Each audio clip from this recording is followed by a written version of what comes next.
Hello students, कैसे हो आप लोग।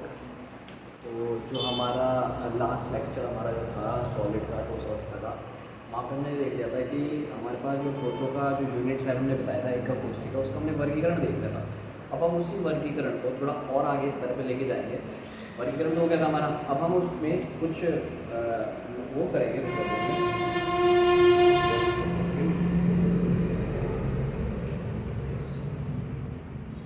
ठीक है, तो हम जो है आज हमारा जो टॉपिक कवर करने वाले हैं वो है हमारे पास संकुलन क्षमता और संकुलन, मतलब कि हमारे पास पैकिंग और पैकिंग एफिशिएंसी। ठीक है जी, तो आज हम उसको कवर करेंगे, बहुत इंपॉर्टेंट है अपने आप में। ठीक है जी, डेरिवेशन तो मैंने इसके खैर देखे नहीं है कभी भी आए हुए इसमें एग्जाम के पॉइंट ऑफ व्यू से, बट हाँ आपको पता होना चाहिए कि संकुलन क्षमता होती क्या है। अच्छा टॉपिक है इसका। ठीक है जी, हमारा एक वीडियो और आएगा इसके बाद, जो हमारे पास इसके डिफेक्ट जो होंगे वो आएंगे और ये हमारा चैप्टर कंप्लीट हो जाएगा। ठीक है जी, मतलब इसके बाद हमारी एक वीडियो और है। ठीक है जी, आज की हमारी आज की शायद 2 वीडियो बनेगी। ठीक है जी, उसको हम कवर करेंगे। ठीक है, तो आज हमारा टॉपिक है सबसे पहले पैकिंग। संकुलन संकुलन क्या बोलते हैं जी, संकुलन। ठीक है जी, मैं देख लेता हूँ कि फोकस हो रहा है ठीक से। फोकस ही नहीं हो रहा, बस अब हो गया।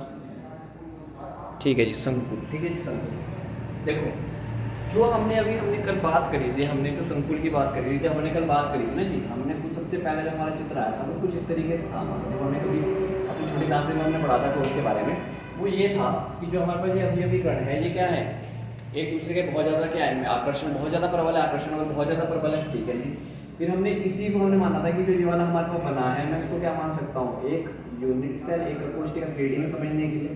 ठीक है जी, अब हम फिर से इसको इसी कैटेगरी में लेकर आएंगे। अब इन दोनों का मिक्सचर करते हैं, मतलब एक तरीके से। ठीक है, अब इन दोनों का क्या कर देंगे, मिक्सचर कर देंगे। अभी हम इसकी कैटेगरी को लेके हम संकुलन को समझते हैं। ठीक है, संकुलन को हम यहाँ पे समझेंगे क्या होता है। अवयवी कणों की व्यवस्था, अवयवी कणों की व्यवस्था, अवयवी अवयवी कणों की व्यवस्था ये कहलाता है हमारे पास पैकिंग। मतलब कि हमें किस तरीके की पैकिंग करें। ठीक है, ये हमारे पास जो होता है, ये हमारे पास कितने भागों में वर्गीकृत है, ये हमारे पास 3 भागों में वर्गीकृत है। ये हमारे पास 3 भागों में वर्गीकृत है। सबसे पहले हमारे पास आएगा एक विमीय संकुलन, संकुलन 1D पैकिंग। 1D का मतलब क्या होता है, यहाँ पे डायमेंशन क्या होता है, डायमेंशन। ठीक है, 1D पैकिंग। दूसरा हमारे पास आएगा द्विविमीय संकुलन, द्विविमीय संकुलन मतलब 2D पैकिंग। क्या आएगा, 2D पैकिंग। और एक जो हमारे पास आएगा वो क्या आएगा, 3D पैकिंग, मतलब कि त्रिविमीय संकुलन, त्रिविमीय संकुलन। क्लियर है जी, इसको बोलेंगे हम 3D packing. 3D packing clear है जी। मैं देख लेता हूँ कि फोकस को से ज़्यादा नहीं आओ। परफेक्ट है। ठीक है जी, तो हमारे पास एक विमीय संकुलन है, 2 विमीय है और 3 विमीय। ठीक है जी, अब एक विमीय का क्या मतलब है, देखो 1D का मतलब होता है, आपको बताया कि जो हमारे पास डायमेंशनल होते हैं ना, जो हमारे पास डायमेंशन होती है वो हमारे पास 3 होती है, एक्स वाई और जेड। ये जेड जो हमारे पास जेड ऐसे बनी है ना, ये जेड ऐसे नहीं होती, ये होती है जेड बिल्कुल यहाँ से जो पॉइंट है, जो मार्कर जिसमें लंबा मार्कर है ना, ये जो मार्कर मैंने लगाया ना यहाँ पे, ये मार्कर अगर आप ये मार्कर है जिसकी लंबाई है ना, ये वाली जो लंबाई है, ये इसकी क्या है, जेड एक्सेल। तो अब यहाँ पे तो हम दिखा नहीं सकते जेड एक्सेल, तो हम इसको कैसे दिखा सकते हैं, ऊपर की तरफ दिखाते हैं। ठीक है, तो आपके पास 3 विमाएँ हैं, एक्स वाई और जेड। अब उनके आधार पर हमने इसको 1D 2D और 3D का वर्गीकरण कराया। अब ये कैसे हुआ, देखो जी, जब हमारे पास सिर्फ एक अक्ष में जो हमारे पास अवयवीकरण होगा वो एक ही अक्ष के अलॉन्ग, एक ही अक्ष के सापेक्ष क्या होता रहेगा, अगर वो रिपीट होता रहेगा तो इस वाली कैटेगरी को क्या बोलूँगा मैं, एक विमीय। अगर वही चीज़ हमारी दोनों, मतलब कि उसकी लंबाई भी बढ़ रही है उसकी चौड़ाई भी बढ़ रही है, जैसे जैसे हम अवयवीकरण बढ़ा रहे हैं तो वो लंबाई में भी बढ़ रहे हैं और चौड़ाई में बढ़ रहे हैं, तो वो कौन सी कैटेगरी में जाएगा, 2D। और 3D में क्या होगा कि लंबाई चौड़ाई और ऊंचाई भी हमारे पास क्या होती है, बढ़ती जाती है, जैसे जैसे हम अवयवीकरण होगा क्या करते हैं, रिपीटेशन या फिर उनकी पुनरावृत्ति करते हैं। अब क्या बोलना चाह रहा हूँ, बोलना मैं ये चाह रहा हूँ कि अगर हमारे पास 1D की बात होगी तो 1D का मतलब ये होगा कि हमारे पास अवयवीकरण केवल एक ही दिशा में, अवयवीकरण की रिपीटेशन अवयवी कणों की पुनरावृत्ति पुनरावृत्ति पुनरावृत्ति एक ही अक्ष के सापेक्ष एक ही अक्ष के सापेक्ष होती है, एक पंक्ति के रूप में, एक पंक्ति के रूप में। क्लियर है? इस वाले को हम बोलेंगे पंक्ति। मतलब क्या हुआ इसका कि ये हमारे पास एक्स एक्सिस है। अच्छा जो है एक्स और वाई और जेड में जो है ये कभी भी मतलब चक्कर में रहना, ये एक्स है परमानेंटली यहाँ पर, आपने मैथ में लगा हुआ कि एक्स हमारा परमानेंटली यहाँ पर है, वाई हमारा परमानेंटली यहाँ पर है, बट ऐसा कुछ नहीं है। ठीक है जी, आप जो एक्स वाई को कहीं पर देख सकते हो, क्यों? क्योंकि इन तीनों में क्या संबंध है, इन तीनों ही एक्सों में क्या संबंध है आपस में, 90 डिग्री का। ये सारे क्या है, ये तीनों ही क्या है हमारे पास 90 डिग्री का संबंध रखते हैं। ठीक है, एक्स का वाई के साथ और वाई का जेड के साथ, इन सभी का कोण क्या है बीच में 90 डिग्री। तो अगर आपके बीच में इन सभी का कोण क्या है, अगर इन सभी का कोण 90 डिग्री है तो आप कोई सी भी कहीं बना तो क्या दिक्कत है, समझ पा रहे? एक्स को वाई बना दो, वाई को जेड बना दो, कोई दिक्कत नहीं। ठीक है, चलो अभी आपने जो समझ रखा है कि ये एक्स एक्सिस है। 1D का मतलब है कि यहाँ पर सिर्फ एक ही एक्स के सापेक्ष क्या होगा, अवयवी कणों की पुनरावृत्ति होगी। मतलब कि ये हमारे पास एक अवयवी कण है, ठीक है, दूसरा अवयवी कण यहाँ आएगा, तीसरा, चौथा, पांचवा, छठा, सातवां, आठवां, ऐसे क्या रहेगा, एक ही अक्ष के एक पंक्ति के रूप में वो क्या रहता है, चलता रहेगा। तो इस प्रकार की जो पैकिंग होगी उसको क्या बोलेंगे, एक विमीय संकुल। क्लियर है? एक विमीय संकुल। जैसे कि आपकी जब आप प्रेयर में बैठते हो तो क्लास 12 के बच्चे एक साथ बैठते हैं, तो बस उसी पंक्ति को, जो क्लास 12 की पंक्ति होगी उसी को क्या बोलेंगे, एक विमीय संकुल, एक विमीय पैकिंग। क्लियर है? बंडी।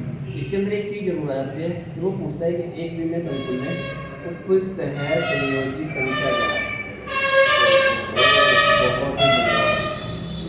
उपसहसंयोजी संख्या है, उपसहसंयोजी संख्या मैंने कल भी बताया था कि जो उसके बगल में, जो उसके साथ टच करते हुए, स्पर्श करते हुए हमारे पास जितने भी अवयवी कण होंगे वो उसकी उतनी उपसहसंयोजी संख्या कहलाएगी। तो आप इसमें हमेशा 20 से पकड़ो, ये 20 से पकड़ो।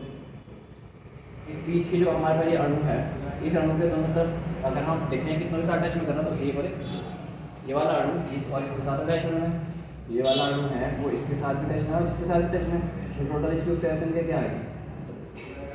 क्लियर है जी? अब आते हैं 2D। इसमें क्या होगा, इसमें जब हम बात करेंगे इसमें हम ये लिखेंगे कि अवयवी कणों की पुनरावृत्ति, अवयवी कणों की पुनरावृत्ति दो अक्षों के सापेक्ष होती है, दो अक्षों के सापेक्ष होती है, दो अक्षों के सापेक्ष होती है, दो अक्षों के सापेक्ष होती है। ठीक है? ठीक है, मतलब कि एक्स और वाई, दो अक्ष अगर हमारे पास है, एक्स वाई, वाई जेड, कोई सी आप ले सकते हो, तो उनमें जो हमारे पास ये क्या होगी, पुनरावृत्ति होगी अवयवी कणों की, वो एक्स एक्सिस में भी होगी और वाई एक्सिस में भी होगी। क्लियर है? मतलब क्या हुआ कि अगर आपके पास ये एक एक्स एक्सिस है, ये वाली एक एक्स एक्सिस है, ये एक एक्सिस है और ये आपकी कौन सी एक्सिस है, वाई। क्लियर है? तो इन दोनों के सापेक्ष आपको क्या होगा, अवयवी कणों की पुनरावृत्ति होगी। मतलब कि कुछ इस तरीके से, ये आपकी इधर की तरफ तो यही बन गया, तो ये आपका क्या हो गया, एक सीधी पंक्ति होगी। अब इसी पंक्ति में जब हम इसमें क्या करते हैं, जब इसी पंक्ति में हम इसके ऊपर की तरफ भी हम क्या करने लग जाए, बढ़ाने लग जाए अवयवी कणों।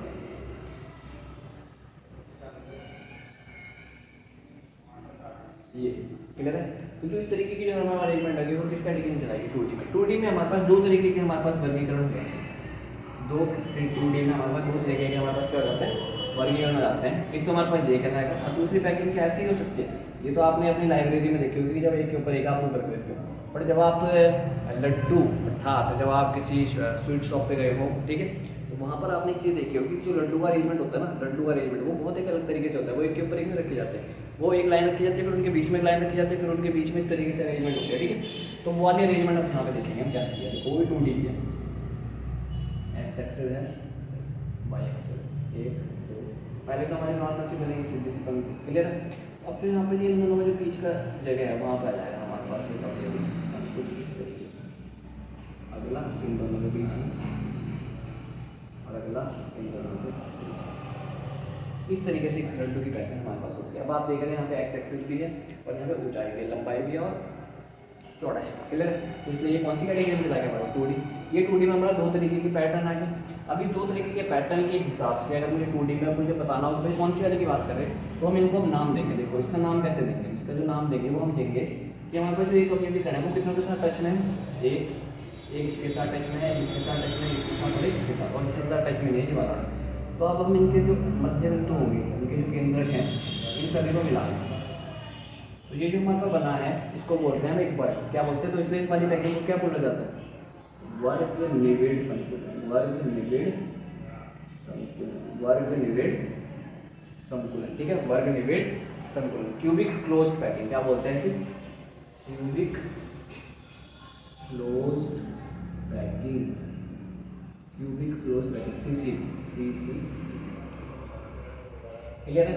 सेम कैटेगरी आपने जो यहाँ पे लॉजिक लगाया कि एक अपने विकेट यहाँ पर है, उसके टच में कितने कर रहे हैं, उसी हिसाब से वहाँ पे भी देखो। यहाँ पे जब आप देखोगे तो आपको पता चलेगा कि जो हमारे पास एक ऑब्जेक्ट विकेट है जो कि ये है, हम इसके चारों तरफ देखेंगे तो 1 2 3 4 5 6, 6 के साथ टच में, 6 के 6 आपस में क्या कर दो? टच कर दो, ठीक है। तो इस वाली पैकिंग को इसलिए क्या बोला जाता है हमारे पास? षष्ठकोणीय निवेड़, षष्ठकोणीय निवेड़ संकुलन, ठीक है। इसको बोला जाता है इंग्लिश में hexagonal closed packing, closed packing, HCP। Clear है? HCP क्लियर है मामला? तो हमने यहाँ पे 1D देख लिया, 2D देख लिया, ठीक है जी। ये 1D देख लिया, 2D देख लिया। अगर यहाँ पे आप वर्ग निवेड़ में जब आप उपसहज में ये संख्या लिखोगे, उपसहज संयोजी संख्या, तो यहाँ कितनी आएगी उपसहज संख्या? और देखो अगर एक एटम कितने साथ टच में, 4 के साथ, तो वही इसकी क्या हो जाएगी? वही क्या हो जाएगी इसकी उपसहज संख्या, कितनों के साथ टच में वही तो होता है हमारे, ठीक है जी। तो यहाँ पर क्या होगी इस वाले केस में, जब आप यहाँ पे इसमें निकालोगे तो यहाँ पे आप उपसहज संख्या क्या लिखोगे? उपसहज संयोजी संख्या जब आप यहाँ पे लिखोगे तो क्या जाएगी आपका? 6 आ जाएगा, क्योंकि वो 6 के साथ टच में, एक अणु कितने के साथ टच में, कितने के साथ स्पर्श में? 6 के साथ। क्लियर है? तो ये हमारे पास ये हो गया। अब ये बहुत इंपॉर्टेंट है, 3D की कैटेगरी बहुत हाई लेवल जाएगी, ठीक है जी। 3D की पैकिंग बहुत ज़्यादा हाई जाएगी, ठीक है। CCP और SCP। अब हम क्या करेंगे, अब हमें इस 1D आसान था, 2D आसान था, क्योंकि हमारी जो बोर्ड है ये भी क्या है 2D। अब 3D समझना पड़ेगा। और 3D समझने के लिए आपको मैं बता रहा हूँ कैसे समझना है। 3D को समझने के लिए आपको एक लॉजिक अपना माइंड में सेट करना पड़ेगा। क्या कि लंबाई है, चौड़ाई है, अब मोटाई आ रही है। लंबाई है, चौड़ाई है और मोटाई है। क्लियर है? अगर मोटाई भी धीरे धीरे हमारे पास किसी चीज़ की थिकनेस बढ़ती जा रही है ना जी, तो वो क्या है, वो एक 3D को रिप्रेजेंट करेगा। समझ पाए? सही है, सब कुछ बहुत बढ़िया तरीके से चल रहा है, ठीक है। क्लियर है? तो मतलब कि अब हम क्या करेंगे, 3D के बारे में हमें पढ़ना है तो हमें ये चीज़ याद रखनी है कि 3D का मतलब क्या है। यहाँ पे 3D का मतलब है कि आपको उसके अंदर मोटाई भी ऐड हो रही है। क्लियर है? अब देखते हैं जिसकी क्या मामला है। देखो 3D पैकिंग में, देखो 3D पैकिंग को मैं थोड़ा यहाँ लिख रहा हूँ, ठीक है। यहाँ 3D पैकिंग देखो देखो 3D का क्या सीन है। देखो जब हमारे पास हम ना अभी इस वाली कंसेप्ट करेंगे SCP ये वाला, षष्ठकोणीय निवेड़ संकुलन। यहाँ से हमारा मामला सेट होगा। देखो क्या ये होगा कि ये हमारे पास एक बन रहा था कुछ इस तरीके का चित्र। यहाँ पे जो बहुत इंपॉर्टेंट है, अभी देखना इस तरीके से कुछ करेंगे, ठीक है। ये हमारे पास क्या है 2D है, ये 2D है ना, क्योंकि इसमें x एक्सेस भी है, इसमें x एक्सेस भी है और इसमें इसकी y एक्सेस भी है। अब z एक्सेस कैसे आएगी?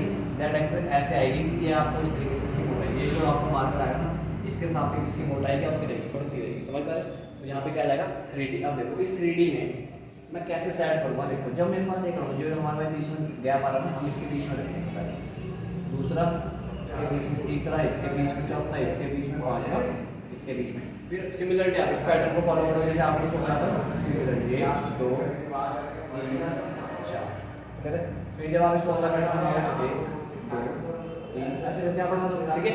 अगर कि आप इसको आप 3D में थोड़ा इमेजिन करके देखना कि ये जो है हमारे पास पहले 2D हमारे पास ये वाली बनेगी, ये वाली 2D बनी, और इस 2D में हमने क्या करा, इस 2D में हमने धीरे धीरे कौन सी लेयर बढ़ाई, 3D वाली, तीसरी जो लेयर थी वो बढ़ानी हमने यहाँ पे स्टार्ट की, ठीक है।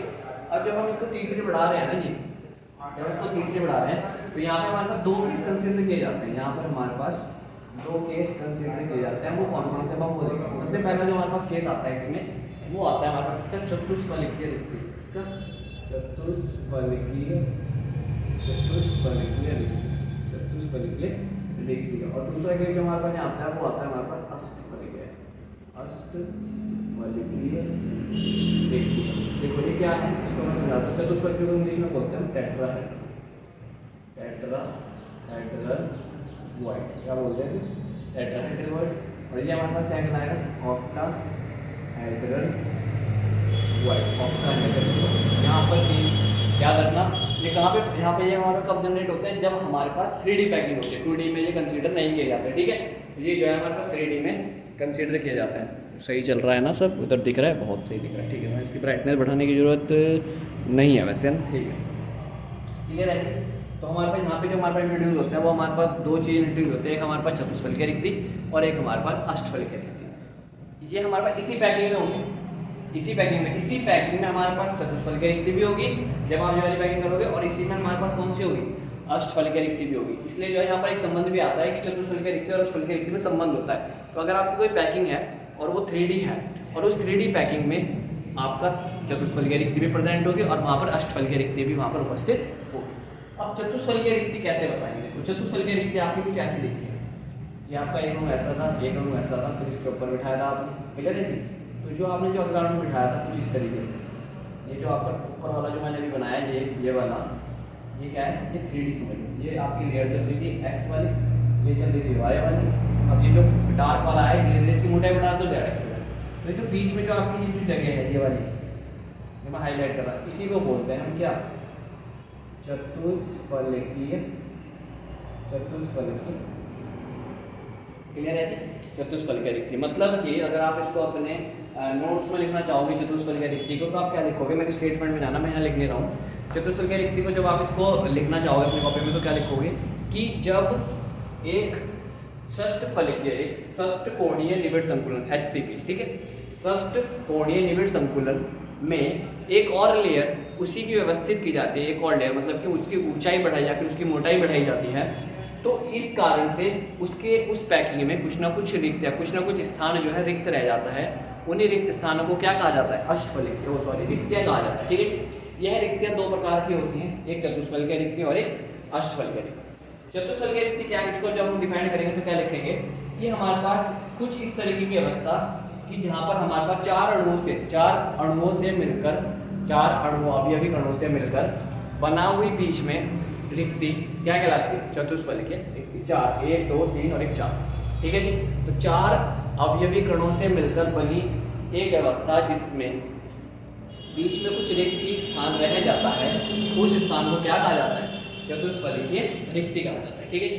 अब चतुष्फलकीय रिक्ति अगर अपने आप में अगर मैं एक अणु मानूं तो चतुष्फलकीय रिक्ति की जब आप उपसह संयोजी संख्या निकालोगे, उपसह संयोजी संख्या अगर आप यहाँ से निकाल लोगे तो क्या आएगी, 4। अगर मैं अपने आप में चतुष्फलकीय रिक्ति में गोला मान लूँ, रिक्ति गोला है अपने आप में, अब अगर वो गोला है तो कितनों के साथ स्पर्श में, वो 4 के साथ स्पर्श में, समझ पा रहे, 1 2 3 4 अणुओं के साथ स्पर्श में, तो क्या कहलाई जाएगी, उपसह संख्या क्या है, चतुष्फलकीय रिक्ति की 4। क्लियर है जी। अब हम बात करते हैं अष्टफलकीय रिक्ति की, ठीक है। अभी हम इसकी पोजीशंस भी देखेंगे कि कहाँ कहाँ हमारे पास चतुष्फलकीय इंपॉर्टेंट नहीं है, ठीक है।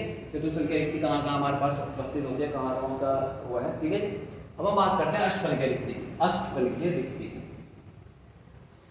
रिक्ति भी इसी पैकिंग में आती है। अब वो आती कैसे, वो बनती नहीं। सबसे पहले मैं अब दिखा देता हूँ, ये आपकी चतुष्फलकीय है, टेट्राहेड्रल, ये भी टेट्राहेड्रल है, ये भी टेट्राहेड्रल है ना, आगे वाली आपकी ये भी टेट्राहेड्रल है।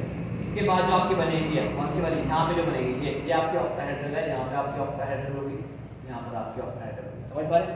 यहाँ पे टेट्राहेड्रल है, यहाँ पे टेट्रा इस वाले पॉइंट पे, इस वाले पॉइंट पे, इस वाले पॉइंट पे टेट्रा है, और इसके ऊपर वो क्या है, ऑक्टाहेड्रल, मतलब कि ये अष्टफलकीय रिक्ति दोनों साथ में होते हैं, ठीक है। अब इनकी संख्या में अंतर होता है कि चतुष्फलकीय रिक्तियाँ कितनी होंगी, अष्टफलकीय रिक्तियाँ, उनमें एक संबंध आएगा, वो हम देखेंगे, ठीक है। अब हम बात करते हैं अष्टफलकीय रिक्ति की, ठीक है। अष्टफलकीय रिक्ति के जब डायग्राम बनाओगे तो थोड़ा कॉम्प्लिकेटेड तो लगता है, तो आप इसको क्या करो, जो आपने चतुष्फलकीय रिक्ति का तो आसान है, इसी को एक बार उल्टा कर दो, मतलब कि आपने एक बार एक ऊपर बनाया तो 2 नीचे बनाया, तो इस बार क्या करो, 2 ऊपर बना दो, 2 अणु कुछ ऐसा दिखा दो, मार्कर नट करके प्रॉपर्टी है ये, इस तरीके से 2 अणु, और तीसरा इनके यहाँ जो आपने पहले नीचे 2 बनाए थे, इस बार आपने ऊपर 2 बना दिया, नीचे 1 बना दिया। अब अगला क्या बनाओगे, जैसे अब आप बिल्कुल सीधा जो इसका पैटर्न था कि 2 नीचे और 1 ऊपर, तो इस तरह से जो यहाँ पे जो रिक्ति बनेगी ये क्या कराई जाएगी हमारे पास, अष्टफलकीय रिक्ति, अष्टफलकीय रिक्ति, अगर आप अष्टफल की रिक्ति की उपसय संयोजी संख्या निकालोगे, उपसय संयोजी संख्या अगर आप यहाँ से निकालोगे तो क्या आएगी, 3 ऊपर थे 3 नीचे, टोटल कितने टू का यूज हुआ 6, तो इसकी उपसय संख्या क्या आ गई आपके पास 6, अष्टफल की रिक्ति की क्या आ गई 6। क्लियर है। अब हम इनके स्थान की बात करते हैं कि ये आके कहाँ कहाँ हमारे यूनिट सेल में उपस्थित होती है। ठीक है, अष्टफल की और चतुष्फल की रिक्ति कहाँ कर हमारे यूनिट सेल में उपस्थित होती है। ठीक है, अब इनके स्थान की हम विवेचना करें। ठीक है, वहीं से आपका संबंध भी आ जाएगा। ठीक है, ठीक है। अब हम देखेंगे कि चतुष्फल की रिक्ति और अष्टफल की रिक्ति का स्थान क्या है। ठीक है, सबसे पहले तो अष्टफल की रिक्ति का ही देख लो। चलो ठीक है जी, अष्टफल की रिक्ति मिटा दूँ से आपको स्क्रीनशॉट लेना है इसका, जो कुछ करना है बिल्कुल सही है, बिल्कुल ठीक है। बिल्कुल थोड़ा हल्का सा अंधेरा आ रहा है मेरे हिसाब से, लाइट का कुछ इफेक्ट पड़ेगा, देखते हैं।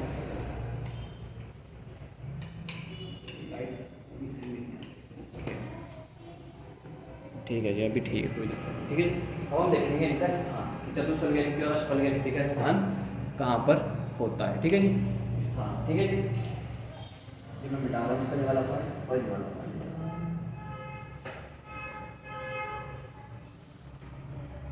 ठीक है, अब मैं यहाँ पे बात कर रहा हूँ किसकी, मैं यहाँ पे बात कर रहा हूँ आपकी किसकी, चतुष्फल की रिक्ति का स्थान क्या है। ठीक है, इसका स्थान, चतुष्फल की रिक्ति का स्थान हमारे यूनिट सेल में कहाँ पर होता है। ठीक है, तो चतुष्फल की रिक्ति का जो हमारे पास स्थान है ये बहुत इंपॉर्टेंट है, ये कुछ थोड़ा सा खतरनाक सा भी है। ठीक है, देखो कैसे, जो चतुष्फल की रिक्ति का स्थान है वो हमारे पास होता है कि एक आपका अगर हमारे पास क्या है, एक अगर हमारे पास उसका अंत है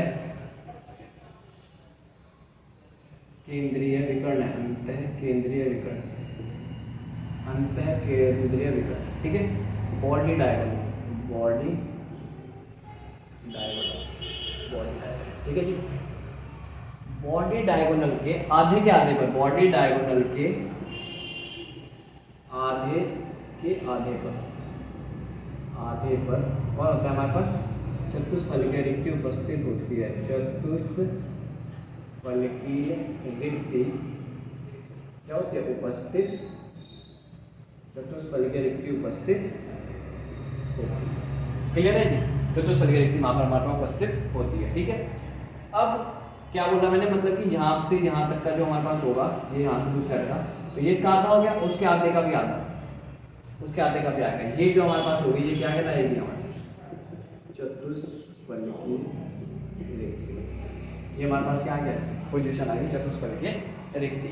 अब एक बॉडी डायगोनल में कितने होंगे, अगर हमारे पास टोटल बॉडी डायगोनल अगर मैं बात करता हूँ, टोटल विकर्ण की बात करता हूँ, तो हमारे पास टोटल विकर्ण कितने हो सकते हैं उसमें, बताओ टोटल विकर्ण कितने होंगे उसमें।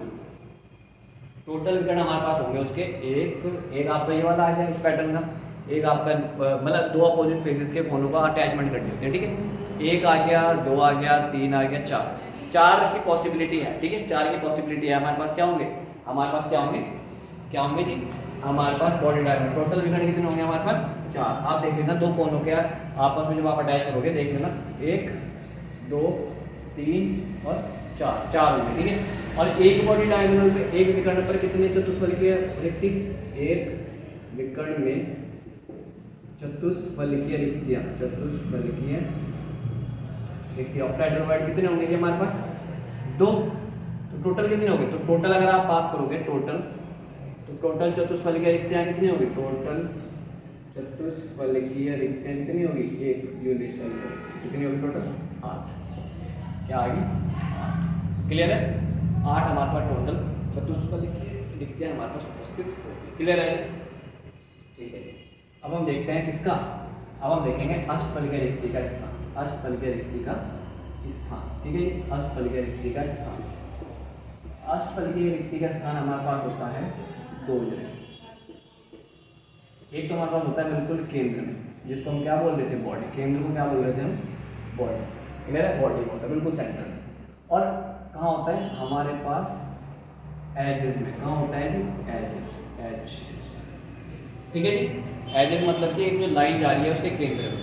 अब टोटल कितनी लाइन है हमारे पास, टोटल अगर आप लाइनें देखोगे तो 1 2 3 4 ये वाली 8 और 4 ये वाली, तो 4 और 4 12, टोटल 12 लाइन है। तो 12 ही आपके क्या होंगे, एजेस होंगे। समझ पा रहे हैं, एजेस का मतलब ये, एजेस का मतलब हो गया इनके केंद्र, इन लाइनों का केंद्र, इन सभी लाइनों का केंद्र। क्लियर है, टोटल कितने हो जाएंगे हमारे पास, 12। एक बॉडी में होता है और एक एज में होता है। क्लियर है? ठीक है जी। अब देखो ये क्या कहानी है, अगर आप यहाँ पे एक चीज़ देखो, क्या देखेंगे हम कि अगर वो बॉडी में उपस्थित है तो मतलब कि उसकी सहभागिता कितनी होगी इस रिलेशन में, एक।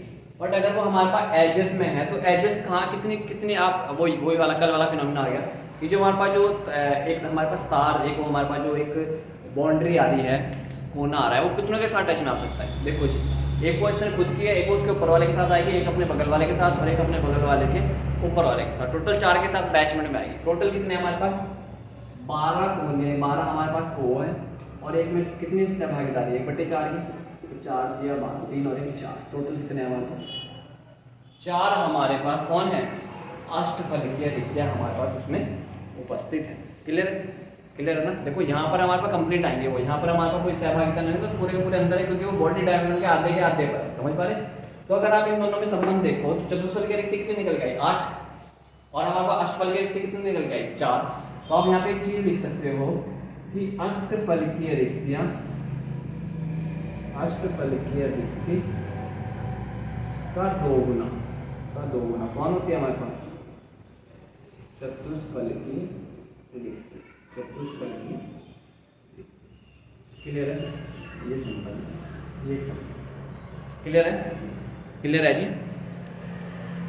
ठीक है जी, ठीक है, बिल्कुल सही चल रहा है मामला। तो थोड़ी अंधेरा शायद से आ रहा है इसका, ठीक है, ठीक है जी। तो ये हमारे पास कुछ इसका प्रकार थे कि हमारे पास जो है किस तरीके की आप पैकिंग कर सकते हो। इसके अंदर अष्टफलकीय और चतुष्फलकीय रिक्ति बहुत ज़्यादा इंपॉर्टेंट है, ठीक है जी। इसके अंदर हमने ये भी देख लिया कि इन दोनों में संबंध क्या है। एक अष्टफलकीय रिक्ति और चतुष्फलकीय रिक्ति हमारे पास एक यूनिट सेल में हमारे पास मौजूद रहती है, ठीक है, मतलब कि हर एक फॉर्मेट में रहते हैं कि अगर आपने कोई भी पैकिंग करी 3D पैकिंग है वो, तो उसके अंदर चतुष्फलकीय रिक्ति भी होगी और अष्टफलकीय रिक्ति भी होगी, और इन दोनों में संबंध क्या होगा 2 गुने का, ठीक है, चतुष्फलकीय अष्टफलकीय रिक्ति की 2 गुना। क्लियर है? तो जी अब हमारा जो अगला टॉपिक होगा वो हमारे पास होगा इसमें संकुलन क्षमता का निकालना, ठीक है, संकुलन क्षमता का, ठीक है। अब हम उसको कवर करेंगे हमारी नेक्स्ट वीडियो, ठीक है जी। Hope so you enjoy the video. If you enjoy the video please like, subscribe and thank you. Have a nice day.